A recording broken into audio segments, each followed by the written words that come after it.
आपका जो व्यवसाय है वो किस चीज़ का है? कितने साल का है? हमारी कंपनी का नाम सर देव वेंचर्स है। हम लोग जंबो बैग्स मैन्युफैक्चर करते हैं। कहाँ से स्टार्ट हुआ था? 2015 में इसकी मैन्युफैक्चरिंग स्टार्ट हुई थी। अब जैसे बी2बी और बी2सी में डिफरेंस आए।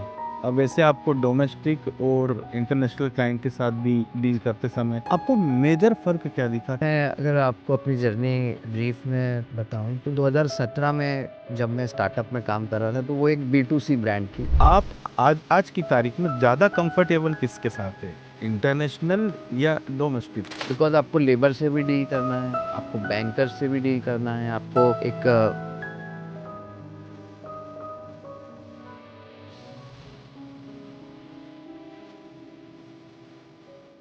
नमस्कार दोस्तों, मैं रंजन राठी, आपका दोस्त, आपका होस्ट, हर बार की तरह फिर नए टॉपिक पे एक बार फिर चर्चा में लेके आया।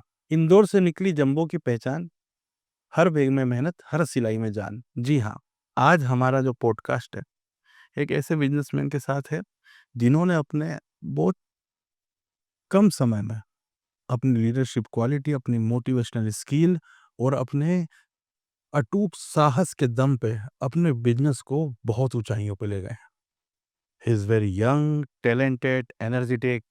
आप शायद देख के धोखा खा जाएंगे कि इतने कम समय में इन ऊंचाइयों को छूना कहीं मजाक तो नहीं, मगर ये हकीकत है। उस भ्रम को तोड़ने कि एक कम उम्र का व्यक्ति कुछ नहीं कर सकता, उस भ्रम को तोड़ने जिसमें आपको लगता है कि अभी आपको देखना सीखना बहुत बाकी है, या यूं कह लें वो भ्रम तोड़ने के लिए जिसके लिए आपको हर व्यक्ति ये कहता है कि कुछ पाने के लिए अनुभव का होना जरूरी है, गाइडेंस का होना जरूरी है। कई बार किताबें और शिक्षाएं वो काम कर जाती हैं कि अक्षर हकीकत में तब्दील हो जाते हैं। तो मैं स्वागत करता हूं हार्दिक डावर सर का। नमस्कार सर। नमस्कार सर। सबसे पहले चर्चा में हम आपसे यही प्रश्न रखते हैं कि आपका जो व्यवसाय है वो किस चीज का है, कितने साल का है और कहाँ से स्टार्ट हुआ था ये? जी, तो हमारी कंपनी का नाम सर देव वेंचर्स है। हम लोग जंबो बैग्स मैन्युफैक्चर करते हैं। 2015 में इसकी मैन्युफैक्चरिंग स्टार्ट हुई थी और मेरे फ़ादर के जो कज़िन ब्रदर हैं, उन्होंने मिलके ये वेंचर स्टार्ट किया था। उस टाइम मैं कॉलेज में था मुंबई में। तो 2017 में जब मेरा कॉलेज ख़त्म हुआ, मेरा बैचलर्स की डिग्री मुझे मिली, तब मुझे बोला गया कि आप आइए और जॉइन करिए। एक्चुअली मेरा पहले कोई एजेंडा नहीं था ये बिज़नेस जॉइन करने का। मैं एक स्टार्टअप में काम कर रहा था वहाँ और मुझे उसमें भी बहुत मज़ा आ रहा था, बट आई वाज़ कॉल्ड। मुझे बुलाया गया कि नहीं आप आओ और यहाँ पे भी काम करिए। तो मैं आया 2017 में नवंबर-दिसंबर आई जॉइन्ड द बिज़नेस एंड उसके बाद से एक जर्नी रही है। तो ये 8 साल की जर्नी है जिसमें मैंने काफ़ी अप डाउन देखे हैं और जैसा आपने इंट्रोडक्शन में बोला वो बहुत मतलब मैं नहीं मानता मैं उस लायक हूँ। मैं मानता हूँ मैं एक स्टूडेंट ही हूँ अभी भी और अभी भी सीख रहा हूँ और मुझसे काफ़ी लोग हैं जो कि बिज़नेस की नॉलेज ज़्यादा बेटर रखते हैं, काफ़ी बेहतर हैं। बट हाँ, मैं ये कह सकता हूँ कि इस 8 साल की जर्नी में जो एक्सपीरियंसेस मुझे मिले, उस एक्सपीरियंस ने मुझे एक अच्छा बिज़नेसमैन तो बनाया ही बनाया, बट एक अच्छा इंसान भी बनाया। तो इस जर्नी के लिए मैं बहुत थैंकफुल हूँ। जैसा मैंने इंट्रो दिया था वैसा आपका व्यक्तित्व है।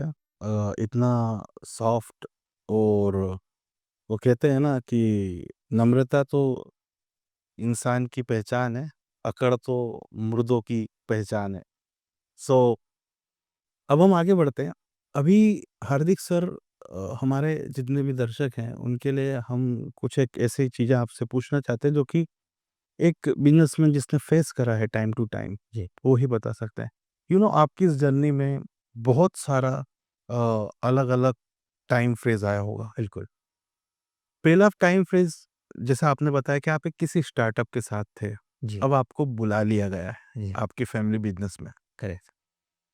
अब आप कंप्लीटली इन्वॉल्व हैं किसी और बिजनेस में, उसका माइंडसेट, उसकी तरक्की का माइंडसेट, उसमें 4 साल बाद आगे क्या करना है, अब वो माइंडसेट पूरा हटा के अपने बिजनेस का माइंडसेट लाना। जी, तो इसके लिए एक लगती है मेंटल प्रिपरेशन, यस। भाई एक्सपीरियंस के लिए तो घर के बड़े थे ही, बट एक चाहिए इसके लिए मेंटल प्रिपरेशन। आपने महज़ कुछ कॉल, कुछ दिनों में पूरा लाइफ चेंज कर दिया। तो यहाँ पे आपने अपने मेंटल स्टेबिलिटी को या मेंटल सेट को कैसे मैनेज किया? जी। क्योंकि छोड़ना वो भी आसान नहीं था, हाँ, सँभालना ये भी आसान नहीं था। बिल्कुल। तो इस बीच में जी। तो मैं अगर आपको अपनी जर्नी ब्रीफ में बताऊँ तो 2017 में जब मैं स्टार्टअप में काम कर रहा था, तो वो एक बी2सी ब्रांड थी।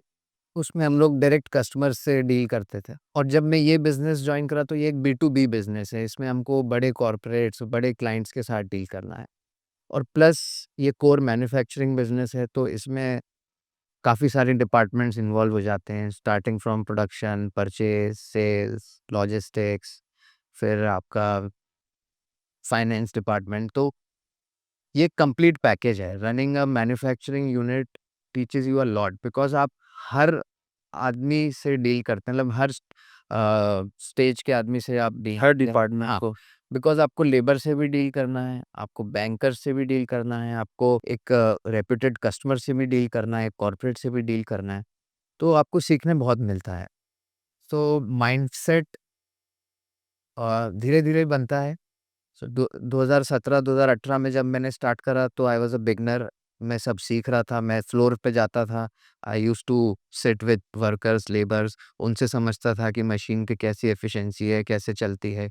फिर धीरे-धीरे मैं एचआर डिपार्टमेंट में इन्वॉल्व हुआ कि कितनी मैनपावर लगती है, कितनी मैनपावर एक डिपार्टमेंट में होनी चाहिए, क्या हम उस एफिशिएंसी को मीट अप कर पा रहे हैं या नहीं।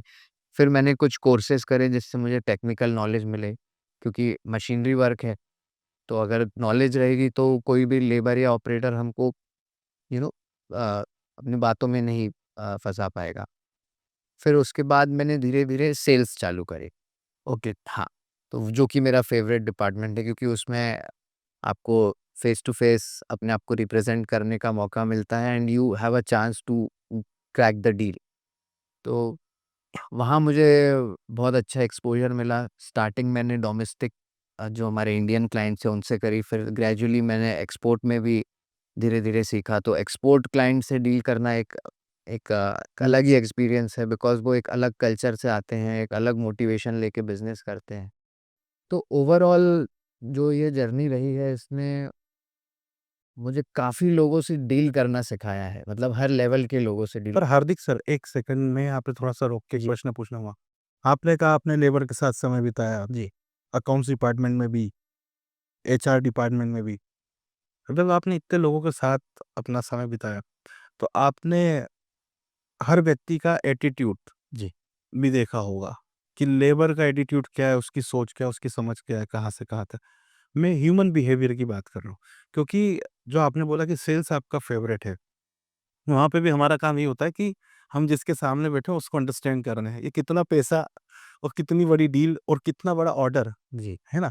सो समव्हाट ये हमारे सेल्स पर्सन के ह्यूमन बिहेवियर में आता है, सामने वाले का आकलन जब हम सामने बैठते हैं। बिल्कुल। तो इतने सारे लोगों के एटीट्यूड के साथ आप बैठे, तो कभी-कभी तो ऐसा लगता होगा ना कि यार मैं डायरेक्टर का लड़का हूँ और इन सब लोगों के एटीट्यूड देखो कैसे हैं मेरे सामने। तो क्या कभी ऐसी कोई स्टोरी आपकी कि कहीं आपको लगा कि लोग क्यों गलत हैं, क्यों सही हैं? अ, नहीं, मेरा पर्सपेक्टिव इसमें थोड़ा डिफरेंट है क्योंकि मैं लोगों को इतना जल्दी जज नहीं करता।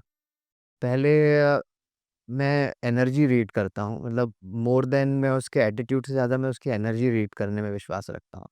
क्योंकि उससे समझ में आ जाता है कि जब अगला कन्वर्सेशन है वो पॉजिटिव होगा या नेगेटिव। ठीक है।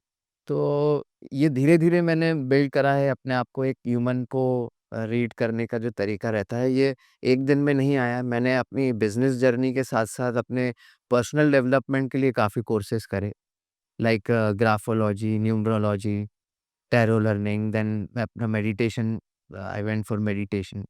सो जो लाइफ में धीरे-धीरे जो एक्सपीरियंसेस, जो कोर्सेज़ मैं करता रहा, उसने मुझे और बेहतर बनाया। तो ये एक नेचुरल इंस्टिंक्ट भी हो जाता है जब आप इतने लोगों से डील कर लेते हो, तो एक नेचुरल इंस्टिंक्ट आपको गाइड करता है कि हाँ, ये इस लेवल का व्यक्ति है तो इससे ऐसे ही बात करनी है और ये इस लेवल का है तो इससे ऐसे बात करनी है। तो ये विथ एक्सपीरियंस आया है एंड ऑब्वियसली ह्यूमन बिहेवियर जो रहता है वो टाइम, प्लेस के साथ, सिचुएशनल। सिचुएशन के साथ सभी का चेंज होता है, किसी एक का कोई फिक्स बिहेवियर नहीं रहता। अभी आपने बताया था कि पहले आप बी टू सी जी, और आप B to be, yes.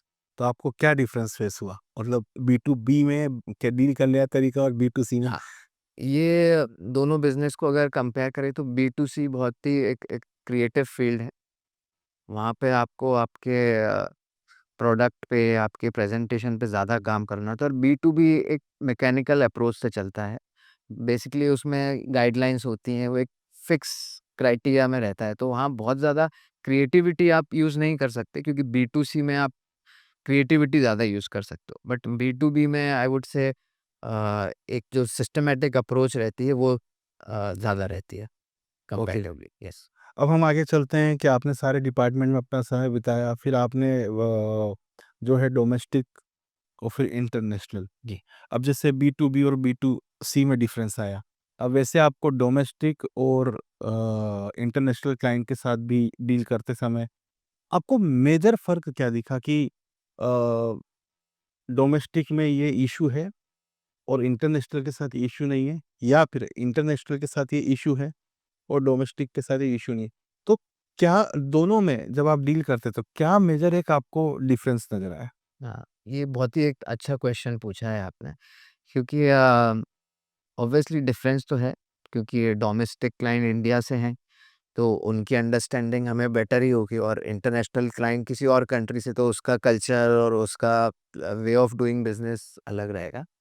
But अगर इंटरनेशनल बिज़नेस की बात करें तो जो मेरे को बहुत ही पॉज़िटिव अगर मैं फीडबैक दूँ, so they believe in overall development. मतलब वो ये नहीं चाहेंगे कि जो हमारा सप्लायर है वो सफ़र करे। हुँ, ओके। तो ये एक पॉज़िटिविटी मुझे फ़ील होती है इंटरनेशनल क्लाइंट से कि वो एक पार्टनरशिप में भी बिलीव करते हैं, एक लॉन्ग टर्म सोच के साथ काम करते हैं। डोमेस्टिक में भी जो बड़े कॉर्पोरेट्स हैं वो भी सेम माइंडसेट से हैं बट फिर भी इंडियन क्लाइंट्स में एक ये रहता है कि हम 2 पैसे और कैसे बचा लें। थोड़ा तड़का आ ही जाता है। हाँ, थोड़ा तड़का आ जाता है और शॉर्ट टर्म बाइंग में भी बिलीव रखते हैं वो लोग instead of making long term contracts. तो अगर उनको 2 पैसे का कहीं भी फ़ायदा हो रहा है तो वो स्विच करने में। हार्दिक सर, जी, इंडियन बायर तो आपसे सैंपल माँगता ही होगा। जी। क्या फॉरेन कंट्रीज़ में भी ऐसा सिस्टम है कि पहले वो आपसे सैंपल लेते हैं, एनालाइज़ करते हैं, उसके बाद आपसे जी, फिर आगे की डील करते हैं? बिल्कुल, बिल्कुल। वो तो एक पूरी एक एसओपी है। पहले उनकी इंक्वायरीज़ आती हैं, फिर हम सैंपल देते हैं, सैंपल पास होता है, फिर ट्रायल ऑर्डर होता है, फिर बल्क ऑर्डर होता है। तो ये तो मतलब एक बिज़नेस हमने की। कहीं सुना है कि इंटरनेशनल ऑर्डर्स के अंदर अगर 1% भी अगर कुछ कमी रहती है या डिज़ाइन वाइज़ या साइज़ वाइज़ तो शायद लॉट रिजेक्ट कर देते हैं, ऐसा हाँ, कुछ रहता है। तो क्या they are that much strict? Yes. तो ये जो एक पॉइंट आपने बोला, ये बिल्कुल सही है कि वो लोग काफ़ी स्ट्रिक्ट हैं और इंडियन क्लाइंट्स का फिर ये एक फ़ायदा है कि आप वहाँ पे थोड़ा-सा थोड़ा-सा जुगाड़। जुगाड़ कर सकते हैं। ओके। तो वो बैलेंस है सर। इसलिए मैंने कभी भी ऐसा नहीं करा कि मैंने इंडियन क्लाइंट्स छोड़ दिए और सिर्फ़ एक्सपोर्ट पे फ़ोकस किया हो या एक्सपोर्ट छोड़ के इंडियन पे। So I always had a mix. जब से मैंने सेल्स में जॉइन करा है, हमेशा मैंने एक मिक्स लेके चला है और दोनों आपने बिल्कुल सही पॉइंट्स रखे कि अगर यहाँ पे वो हमको थोड़ा-सा स्क्वीज़ कर रहे हैं, तो हम भी उनको कहीं न कहीं स्क्वीज़ कर देते हैं हुँ, हुँ, हुँ। और वहाँ पे अगर वो इतना प्रोफ़ेशनलिज़्म लेके चलते हैं, तो हमें भी उतना प्रोफ़ेशनल होना पड़ता है। तो आप आज आज की तारीख में ज़्यादा कंफर्टेबल किसके साथ हैं? इंटरनेशनल या डोमेस्टिक?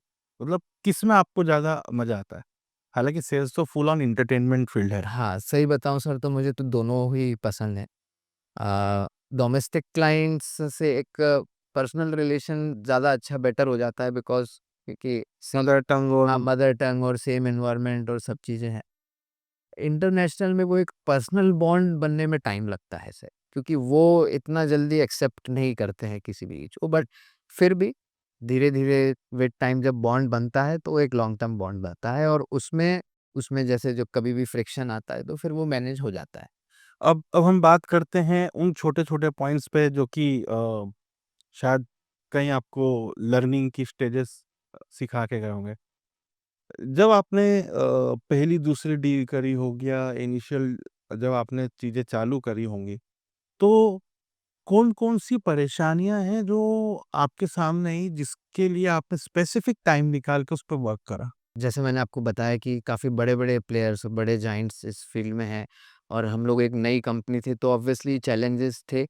बट वही है कि when you learn you execute.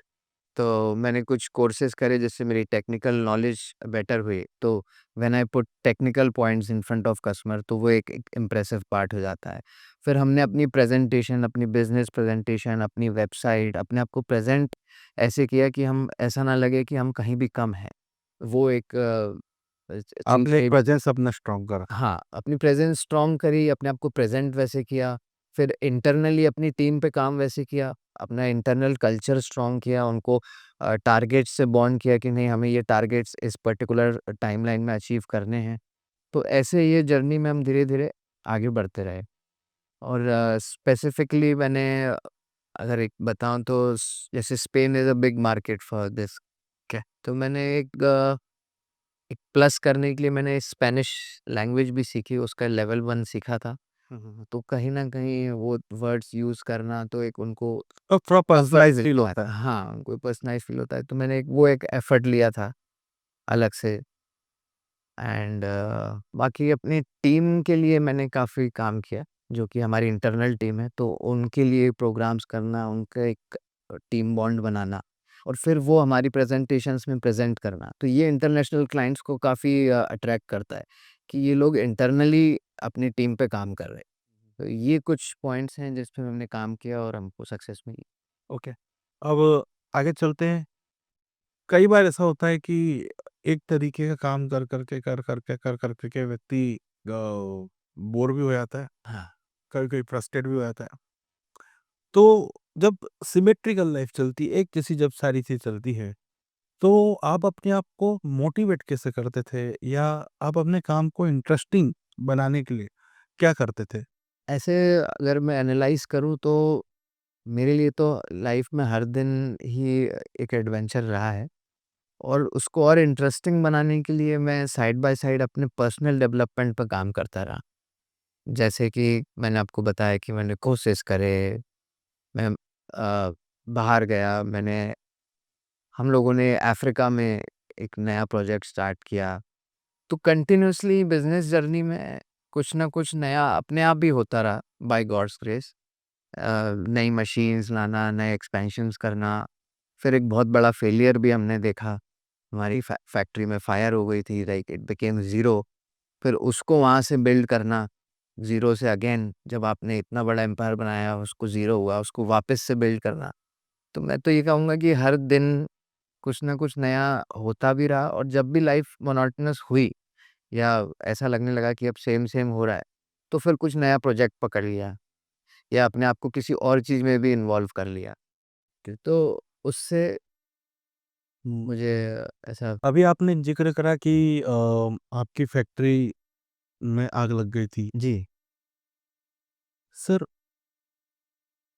क्या सिचुएशन रही होगी आपकी जब आपके सामने आपकी फैक्ट्री पूरी जली हुई जब आँखों के सामने आई? जी, तो ऑल ऑफ सडन जितने करंट ट्रांज़ैक्शंस चल रहे थे, मतलब जिनको सप्लाई करना था या जिनसे बिज़नेस चल रहा था, या जो हमारे फ्यूचर के प्रॉस्पेक्ट थे जिनकी डील क्लोज़ होने वाली थी, ऑल ऑफ सडन उस टाइम पे आपके माइंड में इन दोनों चीज़ों को मैनेज करने के लिए क्या थॉट्स आ रहे थे? मतलब क्या मुझे इनसे टाइम लेना पड़ेगा? That's quite difficult on the same moment, क्योंकि yes, it's a very big loss.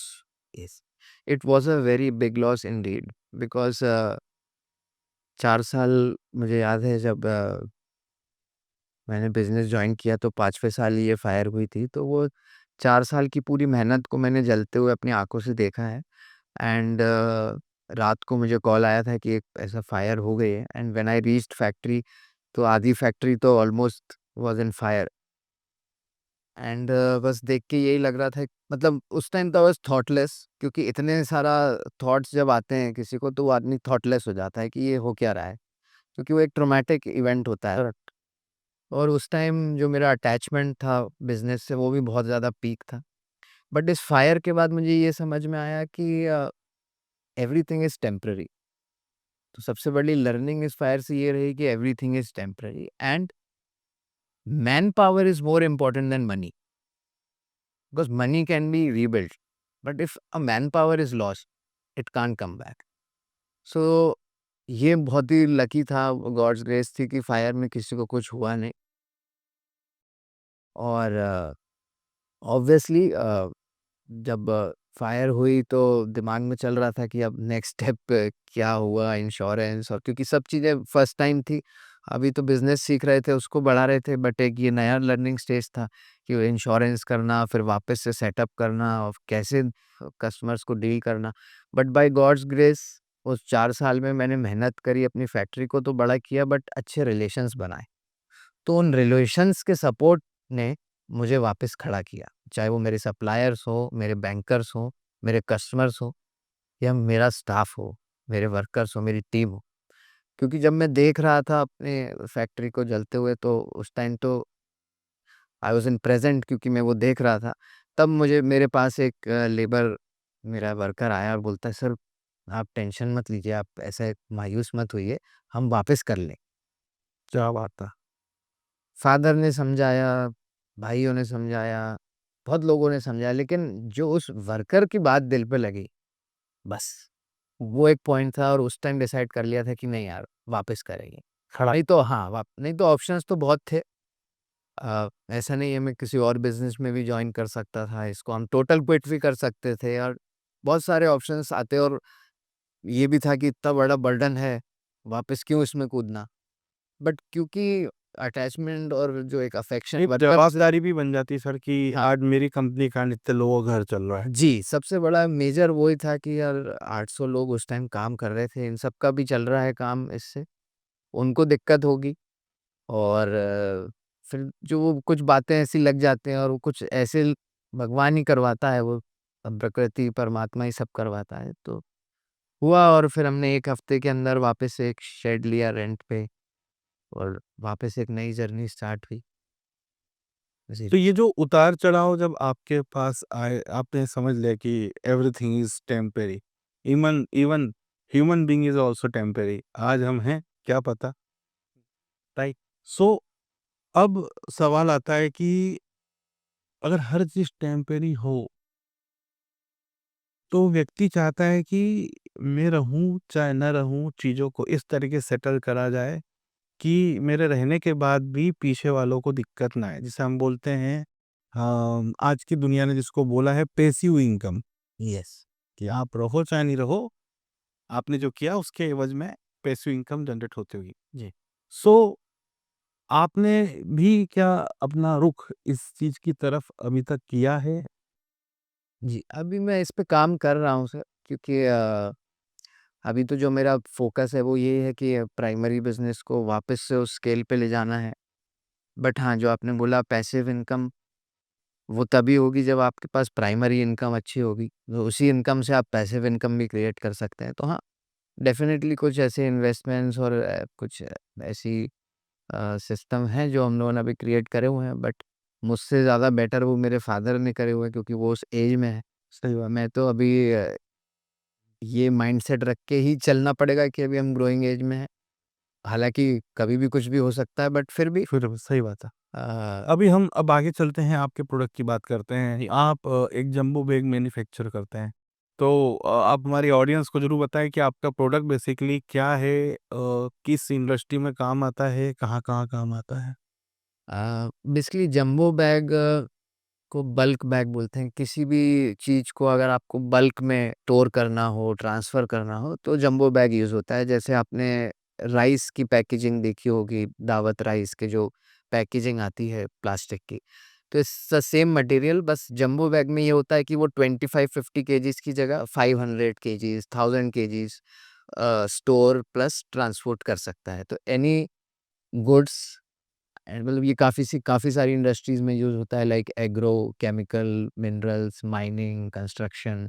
तो जो भी गुड्स बल्क में मूवमेंट होता है वो इसी में होता है, और इसका कोई सब्स्टिट्यूट भी नहीं है, because no other product can carry such weight of 1000 kgs of any अब material. देखिए समय बहुत चेंज हुआ। पहले मैनुअल मशीनें आती थी, फिर semi automatic, automatic, fully automatic, उसके हिसाब से लेबर की भी ट्रेनिंग वगैरह सब रही।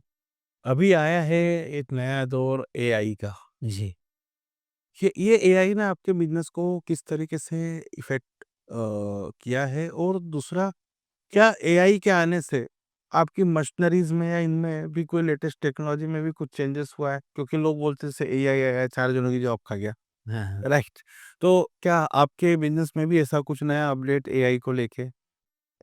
जी, एआई को लेके हमारा तो कोर मैन्युफैक्चरिंग बिज़नेस है, तो इसमें डेफ़िनेटली अपने बिज़नेस लाइक ऑपरेशंस को स्मूथ करने के लिए आप टूल्स यूज़ कर सकते हैं, आप ईआरपी सॉफ्टवेयर्स एग्ज़ीक्यूट कर सकते हैं, जिससे डेटा मॉनिटरिंग अच्छी हो पाए और डेटा आपके पास एक प्रॉपर फॉर्मेट में आए। But because we are in a labour intensive business, इसमें लेबर का ही काम है, लेबर को मशीन चलानी है और उससे बैग बनाना है, स्टिचिंग करना है। तो अभी तक कोई ऐसी मशीन तो नहीं आई है जो बैग भी बना दे। क्योंकि अगर वो हो गया तो ये बिज़नेस इंडिया से शिफ्ट हो जाएगा, बिकॉज़ फिर प्लांट्स यूरोप, यूएस में ही डलने लगेंगे। बट क्योंकि ऐसी रोबोटिक्स अगर इस पे उसमें रोबोटिक्स यूज़ होगा, बट वो इतना एक्सपेंसिव होगा कि वो बैग की जो कॉस्ट आएगी वो कभी मीट अप ही नहीं हो पाएगी। सो वी आर लकी कि हम एक ऐसी कंट्री में हैं जहाँ की लेबर स्टिल कंपैरेटिवली चीप है। तो हमारे बिज़नेस के लिए we are the pioneers, like India is the like India में सबसे ज़्यादा फैक्ट्रीज़ हैं इस बिज़नेस की एंड पूरे वर्ल्ड को कैटर करता है। तो एआई, अगर एआई की बात करें तो वो ऑपरेशंस में तो लाइक प्रोडक्शन में तो इतना ज़्यादा अभी कुछ ऐसा आया नहीं है। बट हाँ, in terms of data capturing और एक सिस्टम में लाना और सॉफ्टवेयर्स को हाँ, एग्ज़ीक्यूट करना सर्किट हाँ, थोड़ा ईज़ी हो जाता। उसमें ईज़ी हो जाता तो अब जैसे मान लीजिए कि हमारे आगे की जो जनरेशन आएगी, जो आज हमसे छोटे हैं, है। जी, बिज़नेस करने का जुनून और एक अच्छा टाइकून बनना आज की तारीख में हर युवा चाहता है। मगर वो चाहता है और उसको पता नहीं है कि तकलीफ़ें क्या-क्या आती हैं जी। इस दरमियान। तो आप हमारे यूथ को क्या संदेश देना चाहते हैं? क्योंकि आज की तारीख में हमारा यूथ 2 तरीके में बढ़ गया है। एक तो जो डॉक्टर, इंजीनियर बनना है, जिसको बड़ा होके बिज़नेसमैन बनना है, वो कैटेगरी में। और दूसरा ये है कि हमको इंस्टाग्राम पे डांस करना, पैसे कमाना है। तो ये शॉर्ट ट्रिक्स उनके सामने ही है। बट जो हार्डकोर बिज़नेस में जाना चाहते हैं, तो आप उनको क्या मैसेज देना चाहते हैं कि वो कौन-सी बारीकियाँ हैं, जीवन जीने की या स्किल की, वो कौन-कौन सी बारीकियाँ हैं, जिन पे उनको ध्यान देना चाहिए? वो कौन-कौन से स्किल है, जिन पे कौशल प्राप्त करना चाहिए, मास्टरी चाहिए? यूथ के लिए सर मैसेज ये है, क्योंकि मैं खुद एक यंग बिज़नेसमैन हूँ और मैं जब देखता हूँ अपने यूथ को, स्पेशली हमारी कंट्री के यूथ को, मुझे ऐसी एक वाइब्रेशन या ऐसा एक फ़ील आता है कि somewhere our youth is lost. कहीं लोगों को एक एस्पिरेशंस तो हैं, बट ये नहीं पता कि वो असली में चाहते क्या हैं। और उसका सबसे बड़ा रीज़न यही है कि सोशल मीडिया। सोशल मीडिया ने हमको ऐसा ब्रेन वॉश कर दिया है कि हम दुनिया सिर्फ़ बाहरी दुनिया देख रहे हैं, कोई अंदर जाना ही नहीं चाहता। और जिस दिन हम अंदर जाएँगे, तो हमें गाइडेंस अपने आप मिलेगी कि क्या हम अच्छे डॉक्टर हैं या हम अच्छे आर्टिस्ट हैं। करेक्ट। कई बार ऐसा होता है, एक अच्छा आर्टिस्ट होता है और वो मेडिकल की पढ़ाई कर रहा होता है, क्योंकि सोसाइटी का प्रेशर है, पेरेंट्स का प्रेशर है। तो उसको सबसे पहले तो यूथ को अपने आप को जानना चाहिए, अपना खुद आकलन करना चाहिए। जब वो खुद की क्वालिटीज़, खुद की स्ट्रेंथ, खुद की पॉजिटिव, खुद के वीकनेसेस को समझ लेगा, तब वो एक राइट ट्रैक पे चल पाएगा। हो सकता है कि उसका मैकेनिकल माइंड हो सकता है उसका आर्टिस्टिक माइंड हो, क्रिएटिव माइंड हो, तो वो उसको तभी पता चलेगा जब वो खुद को एनालाइज़ करेगा। और खुद को एनालाइज़ करने के बहुत सारे तरीके हैं, बहुत सारे कोर्सेज़ हैं, सेल्फ हेल्प बुक्स हैं। मेडिटेशन एक बहुत बड़ा टूल है, क्योंकि जब आप मेडिटेशन करते हैं तो आप एकदम शून्य रहते हैं और तब आपको अंदर से गाइडेंस मिलती है, आपकी सोल बताती है। जैसे बोलते हैं ना, माइंड, बॉडी, सोल, जब ये तीनों अलाइन हो जाती हैं तो जो सोल का पर्पस होता है, जिस चीज़ के लिए आपको भेजा गया है, वो उस पे काम करने लगता है। करेक्ट। तो यूथ के लिए यही है कि सेल्फ हेल्प पे भी ध्यान दें। सोशल मीडिया ने हमको ऐसा बना दिया है, लाइक मशीन बना दिया है, पूरी तरीके से रूल कर रहा है एक यूथ के माइंड को सोशल मीडिया। उसको वो चीज़ नहीं भी देखनी, नहीं भी पसंद, तो सोशल मीडिया उसको दिमाग ऐसा बना देता है कि वो उस जगह जाने लगता है। तर तो उसके लिए एक डिस्टेंस होना मीडिया से, या एक टाइम लिमिट होना बहुत ज़रूरी है। और दूसरा, सोशलाइज़ करना, लोगों से मिलना, ये सब बहुत कम हो गया है आजकल। लोग अपने छोटे-छोटे ग्रुप्स में भी सैटिस्फाई हैं। करेक्ट। तो ये जो जनरेशन है, अगर इसको उभरना है, तो काफ़ी काम करना पड़ेगा। और सिर्फ़ उस यूथ को नहीं, उसके पूरे एनवायरनमेंट को काम करना पड़ेगा। एक एजुकेशन सिस्टम में हमको कुछ चेंजेस लाने पड़ेंगे, जिससे कि आदमी का पर्सनल एवोल्यूशन भी हो। कई बार ऐसा होता है कि सोशल मीडिया ने दिमाग ऐसे बना दिए हैं कि बस सबको सोशल मीडिया को बेसिकली एंटरटेनमेंट का एक पार्ट रखना पार्ट चाहिए, लगना चाहिए। हाँ, पूरा ज़िंदगी का पार्ट नहीं हाँ, बनाना है। वो लाइफ़ को जब गाइड करने लगेगा, तो फिर आप अपना इनर गाइडेंस तो भूल ही गए। अब सबको बीएमडब्ल्यू चाहिए, सबको महँगी गाड़ियाँ चाहिए, ज़रूरी नहीं है सर। हो सकता है किसी को छोटी गाड़ी भी चाहिए हो, बट देख-देख के उसका माइंड ऐसा प्रोग्राम कर दिया कि नहीं, मुझे तो बीएमडब्ल्यू चाहिए और उसको पाने के लिए मैं कुछ भी करूँगा। करेक्ट। हालाँकि जब वो इंटरनलाइज़ करेगा, तो हो सकता है कि वो उस छोटी गाड़ी में बैठ हाँ, के भी ज़्यादा खुश हो। उसकी रिक्वायरमेंट कम में भी हो जाए। हाँ, उसको उसमें भी हो जाए, या वो किसी बोट में बैठ के बीच में वहाँ के लिए बना हो।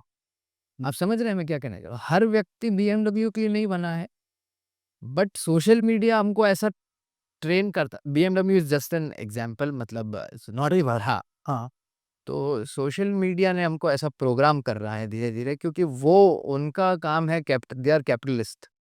उनका काम है अपने प्रोडक्ट को उतारना और वहाँ से रिटर्न निकालना। अब चाहे उसके लिए कुछ भी इम्पैक्ट हो रहा हो सोसाइटी में, कुछ भी नेगेटिविटी आ रही हो, उससे उनको कोई लेना-देना नहीं।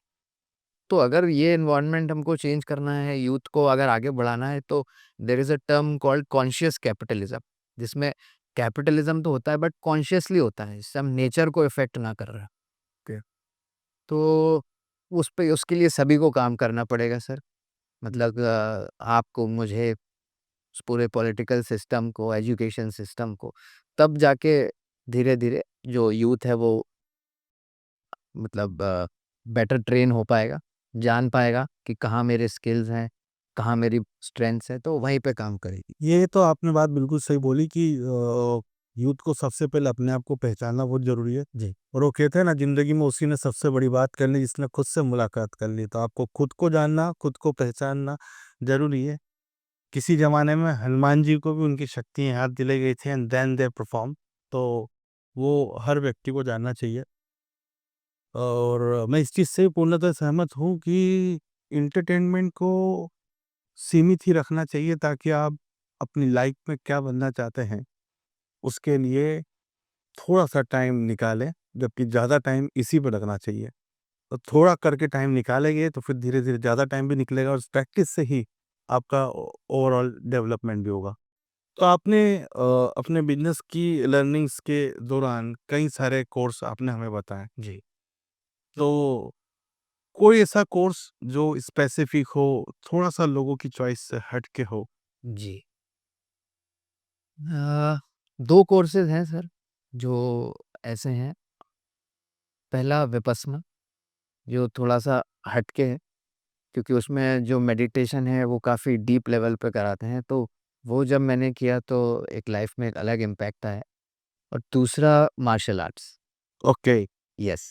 सो दूसरा जो मैं अभी कोर्स मेरा इट्स गोइंग ऑन, जहाँ मेरे लाइफ में अगेन एक अच्छा इम्पैक्ट आया, जैसे मैं बोलूँगा, वो है मार्शल आर्ट्स। वो मैंने एक सेल्फ डिफेंस के लिए वो कोर्स किया, बट समहाउ मुझे ट्रेनिंग ऐसी मिली या कोच ऐसे मिले कि मेरा एक जो ओवरऑल डेवलपमेंट है वो और बेटर हो गया। तो ये 2 कोर्सेज़ हैं जिन्होंने मेरी लाइफ को एक मेजर इम्पैक्ट दिया। One was Vipassana, like going for this meditation. But Hardik ji, ये एक क्वेश्चन वापस से मेरा जनरेट होगा। जी। मार्शल आर्ट्स, तो मार्शल आर्ट्स के इस कोर्स से जो आपने सीखा है, ऐसी कौन-सी चीज़ आपको कनेक्ट करी, जो एज़ अ बिज़नेसमैन में क्वालिटी चाहिए होती है?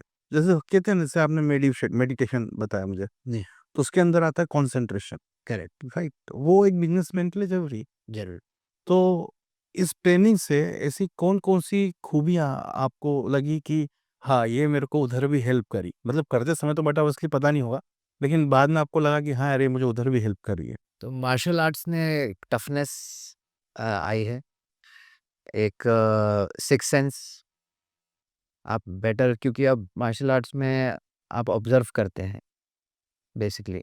हुँ, तो जब आप ऑब्ज़र्व करते हैं तो और आपका ऑलरेडी फ़ोकस रहता है उस टाइम, तो आपके सिक्स्थ सेंसेस भी एक्टिवेट होते हैं कि अब नेक्स्ट मूव क्या होगा। सो एक टफनेस आना, एक सिक्स्थ सेंस इम्प्रूव होना, दूसरा हर कंडीशन को फेस करना, क्योंकि आप सिर्फ फिज़िकली टफ नहीं हो रहे, आप मेंटली भी टफ हो रहे हैं। आप अपने आप को, अपनी सोल को प्रिपेयर कर रहे हैं। तो बेसिकली जब आप प्रिपेयर कर रहे हो तो सिर्फ एक लड़ाई के लिए प्रिपेयर नहीं कर रहे हो, एक लाइफ के लिए प्रिपेयर कर रहे हो। और लाइफ में बिजनेस में भी यही है कि कभी भी उतार चढ़ाव आते हैं, तो उसके लिए एक प्रिपरेशन होती है माइंड से। तो ये मार्शल आर्ट्स ने मुझे एक, अगर देखा जाए तो बिजनेस एंड में जो मुझे हेल्प किया, और एनर्जी, इंटरनल एनर्जी काफ़ी बड़ी है, तो स्टैमिना बढ़ता है, तो आप you can work for long hours, और you can you know become more tolerant. You know sir, as a businessman जो लोग आपको फ़ॉलो करते होंगे, जो लोग आपकी लाइफ़ देखते होंगे, वो सोचते होंगे क्या सही बंदा है यार। घूमता रहता है, लाइफ़ एन्जॉय करता रहता है, अलग-अलग कंट्रीज़ में जाता है। ये जो लोगों को दिखता है, तो ये कितना आसान है या ये कितना टफ़ है? ये कहते हैं ना कि यार आप तो देख रहे हो, पर एक्चुअली फेस में कर रहा हूँ। जी। सर ये आसान भी है और टफ भी है। आप उसको जैसा ले लें, बिकॉज़ घूम रहा हूँ, लेकिन किस पर्पज़ से घूम रहा हूँ, एक वो है। दूसरा, क्या घूमने में मज़ा आ रहा है या अपनी ड्यूटी फ़ॉलो कर रहा हूँ? तो it's a mix and match. तो आपको अपने आप को वैसा बनाना पड़ता है। और अगर बात करी जाए, जैसे मैंने आपको बताया कि सेल्स मेरा एक फ़ेवरेट डिपार्टमेंट है। तो उसमें तो नेचुरली घूमना कम्स विद इट, क्योंकि आपको लोगों से मिलना है, तो आपको अपनी सीट से उठना ही पड़ेगा, जाना पड़ेगा। तो मज़ा भी आता है, कभी-कभार ऐसा भी लगता है कि यार ज़्यादा हो रहा है, ज़्यादा ट्रैवल हो रहा है। But in the end it's job, वो तो आपको करना ही पड़ेगा। आपके हिसाब से अगर सेल्स को परिभाषित करें, जी। तो आप सेल्स का मतलब क्या एक्सप्लेन करती? सेल्स का मतलब होता है अपनी बात को ऐसे रखना कि उससे कुछ रिवॉर्ड मिले। हुँ, मतलब आइदर कन्विंस और कन्फ्यूज़। यस। हाँ, ये तो एक है। हाँ, मतलब अपने बात को आप ऐसे रखें कि जो आप चाहते हैं वो हो जाए। नहीं तो किसी का ना हो। नहीं, ज़रूरी नहीं है, ऐसा नहीं है। मैं मतलब ऐसा सोच के नहीं जाता हूँ कि किसी का ना हो, मुझसे ही ले। बट हाँ, मैं जेन्युइन सेल्समैन हूँ। हुँ। तो मैं कोशिश करता हूँ कि अपना जेन्युइन पॉइंट रख के ही उनको कन्वर्ट करूँ। बट हाँ, कुछ कस्टमर्स ऐसे ट्रिकी होते हैं, तो वहाँ पे आपको अलग-अलग ट्रिक्स यूज़ करनी पड़ती है। बट मोस्टली आज के टाइम में if you are genuine and if your intentions are right, काम हो जाता है। इंटरनेशनल अ, लीड कन्वर्जन जी। और डोमेस्टिक लीड कन्वर्जन, दोनों में प्रोसेस किसका लंबा होता है?